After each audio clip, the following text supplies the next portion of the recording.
And I've already got another book coming in my mind, which is going to take it on even further, because a lot of pennies have dropped in even in the last 2 weeks. Big pennies about how this matrix actually is constructed and what it is. And what has been happening to me, Jack, is that over the last particularly 6 months, I'm going into states in sleep of dreams that are so vivid. It's like this world. If people talk about, and I've talked about the fact that, this is in effect a form of dream. And when we're in sleep, we dream other dreams, which don't have the limitations, of course, that this dream has, because if we fall off a cliff in a dream, we wake up with in a start. Oh my goodness me! Oh, what just happened? But you're still alive. You fall off a cliff in this dream, and you're not still alive in this reality, because you're programmed to believe that when that happens, you must not be with us anymore. And this is why some people can walk through fire without getting burned, and most people would get burned. They go into another state of consciousness, which is what basically a dream is. And these dreams have become more and more vivid, and as they have done so, more and more information, insight, and awareness has started to form. And I'm just at the cusp of going, this new book goes deeper into the rabbit hole, for sure, not least in relation to Saturn and other things, but I'm just on the cusp of going really deep. When you reach a point and you know that the waters are about to break in a big way, I'm at that point now, and it's an exciting time for me, because what I've been pursuing for the last 22 years is not only what's going on, it's how we delete what's going on. And for me, what's happening is this matrix, which I explain in the book, and we'll do even more in the next one because of what's happening since it went to the printers. It has created a feedback loop, if you like, with human awareness, the human mind. And the feedback loop is this. And it's interesting because you kind of went in some way earlier mentioning this in terms of them telling us what's going to happen, and it happens. The feedback loop is the matrix in its forms feeds us a sense of reality.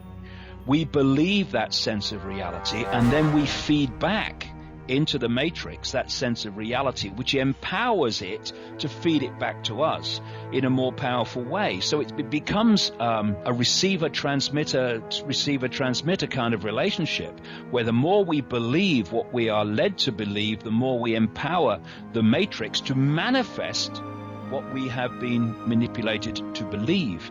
And that feedback loop has to be broken. And when people start to awaken, and they start to, even at the level of Occupy protests and Tea parties in a smaller way, and the more we move on in a much more fundamental way to see the world and reality in a different way, we break that feedback loop. We're no longer feeding back into the matrix information construct what it's feeding to us.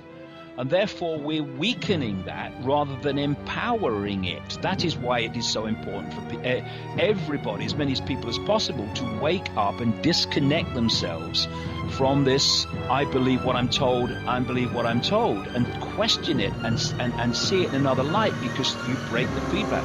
And so that's great. And this is why it's so important for people to wake up, because it's weakening the power we're giving to the matrix to further influence us.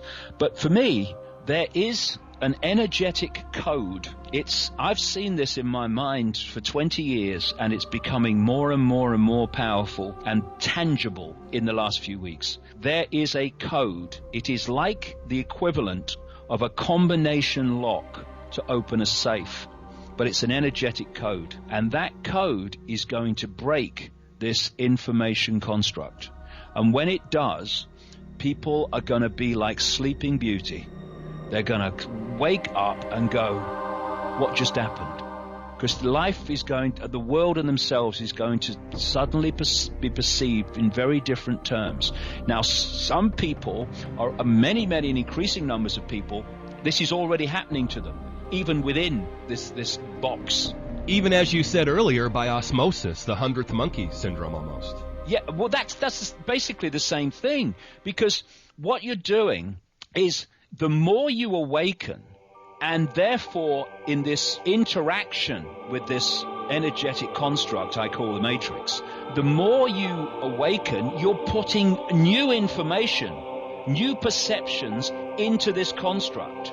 This is weakening the power of the construct itself, which has been designed to feed us the sense of reality, little me, I've got no power, and all this stuff. Eons have been following and believing in. And thus, when you put this information into this construct, it is there for other people to pick it up and be influenced by it. And so everyone who awakens, and everyone that awakens is adding these new ways of looking at self and life into this construct, this energy field. And thus, more and more people are getting access to more and more powerful levels of alternative ways of seeing things.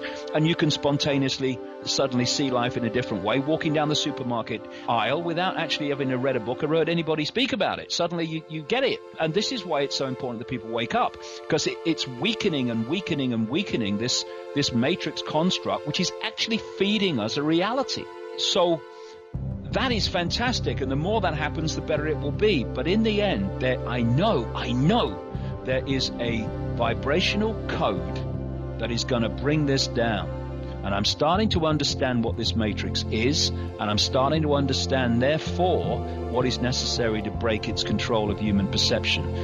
It's exciting times, and the next 4 years are going to be really, really at the center, the heart of bringing this whole thing to an end.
Freedom, where people had reached the point where they remembered who they were and thus accessed the infinite power of who they are to construct their own reality, whatever that may be, instead of having their reality constructed through them by the suppressed or manipulated, engineered ignorance, which is telling them that they are a fraction of who they really are.